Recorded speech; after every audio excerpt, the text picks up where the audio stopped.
Welcome guys, back to another A.L.A.S vlog today. This is a bit of a different vlog. It's not even really a vlog. We're actually going to show you how we mix one of our songs. So we've shown you how we record one of our songs, we show you how we sort of mess around, we've shown you how we drink, we've shown you quite a lot of things about us. So I'm sure you know a little bit about us by now. So I guess we'll show you a bit of behind the scenes about the reasons why we have no time, no lives, no girlfriends. That's alright. You don't need titties when you got big dickies. Or big monitors. Anyway, we are gonna show you guys how we mix this song. Yeah, like I said, this song we did in our last vlog. The current working title for this track is Panterrorist. Yeah, say that 3 times fast. Panterrorist, Panterrorist, Panterrorist. It's a pretty hard-hitting track. I love it. A lot of people that I've shown the raw files to, they seem to think it's pretty cool. So yeah, we're going to try and do it justice today, and we're going to show you how we mix. So let's get stuck into it. Hey, let's get stuck into it. Hey, let's get stuck into it. Hey, let's get stuck into it. Hey. I really hope my nuts weren't. No, you were good. Didn't mean to. That's my Red Bull, motherfucker. Product placement. No, no, but we gotta try and get a sponsorship, bro. We're trying to get sponsored. to take that away. Take that away. Reverse scam. Actually, no, reverse it back. We're trying to get as many sponsors as possible. First things first, we want to load up our DAW. We mix with FL Studio, alright? That's a little bit left of field to any of you metal guys right now. Anyone right now who plays metal or rock and roll or you guys are all rolling in your friggin' little metal graves right now, aren't you? Alright, yeah, we're using FL Studio. You know why? Because it's the best thing to mix with, alright? Just get over the fact that it looks like a cartoon, okay? It's better than Pro Tools. To mix with, it's better than Ableton. To mix with, it's better than Cubase. Okay, to record with, I'll give you at that. All right, it's absolute dog shit to record with. Okay, we do not use FL Studio to record with. We use Reaper, and a lot of you other metal dudes are probably rolling around in your little metal graves right now. But if you use Pro Tools and think you're better than anyone, don't reproduce. But anyway. We use FL Studio, so I've just loaded up some FL Studio right now, and we have our own preset template. It's made by one of these dudes on YouTube. I forget what his name is right now. Like, I think it might be the dude from In The Mix on YouTube. He made this FL Studio template, and it's absolutely amazing. So basically what we're working with right now is a 32 channel mixer template, right? Okay, so over here we've got our mix bus. So from track 1 to 7, we've got our metronome, we've got our drums, we've got our bass, we've got our instruments, we've got our vocals, we've got our vocal effects, we've got our ass effects. So basically how this sort of setup works and why it's pretty much one of the best ways to mix in any sort of DAW. So just like all of the other DAWs that I was just talking complete utter shit about before, you should do something similar like this and have a setup something similar like this. This is how like a real console, like a real mixing console is set up, right? So, for instance, just for an example here, you've got the drum bus, right? So this is just one channel and this controls the whole drum sound, right? Everything, right?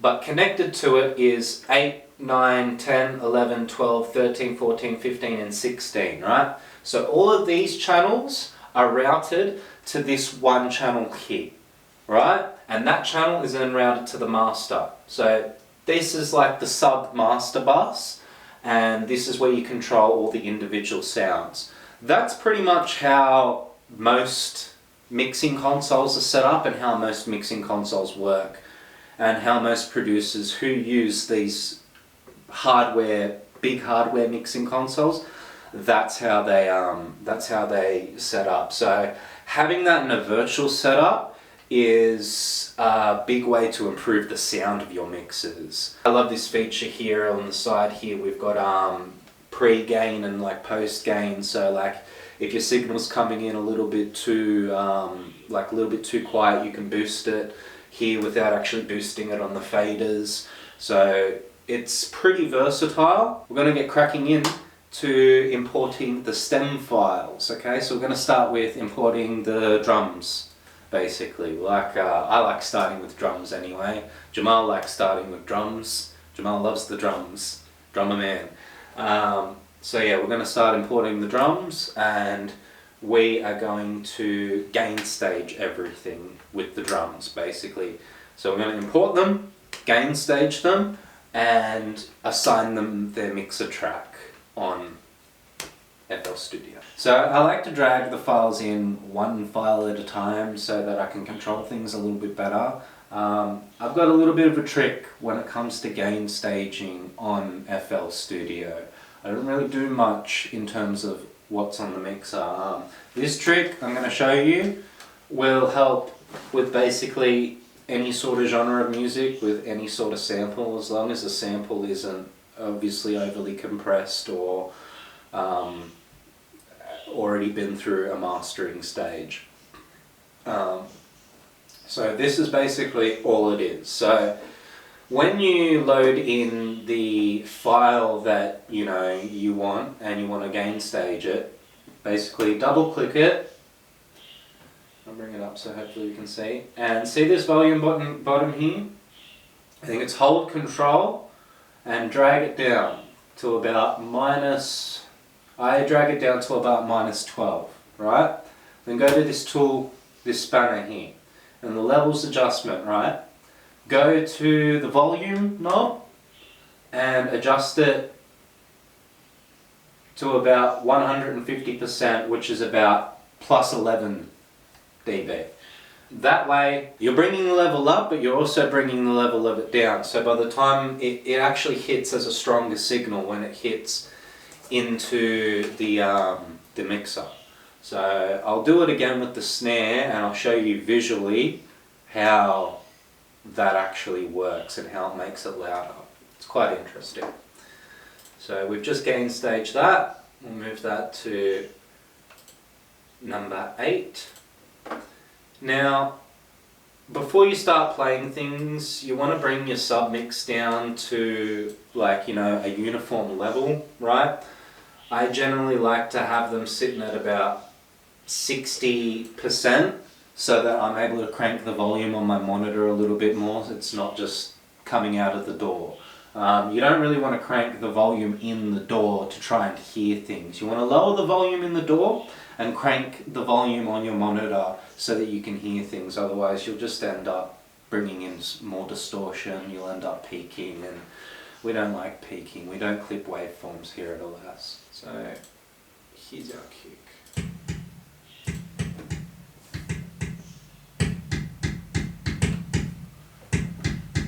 Now, there's our kick sitting nicely there, right? So now we'll bring in our snare.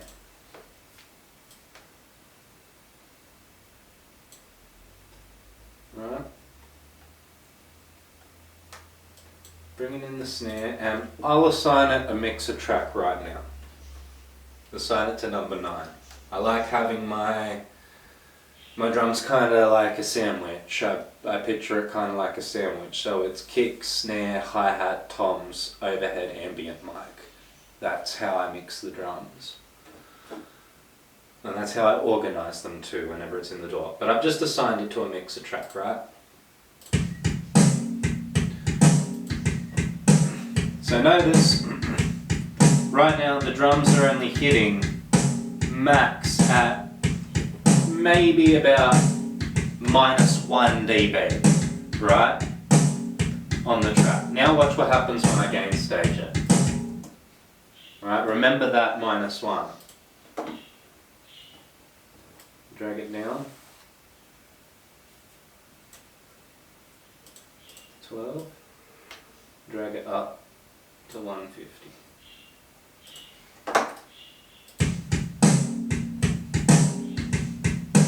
Notice that?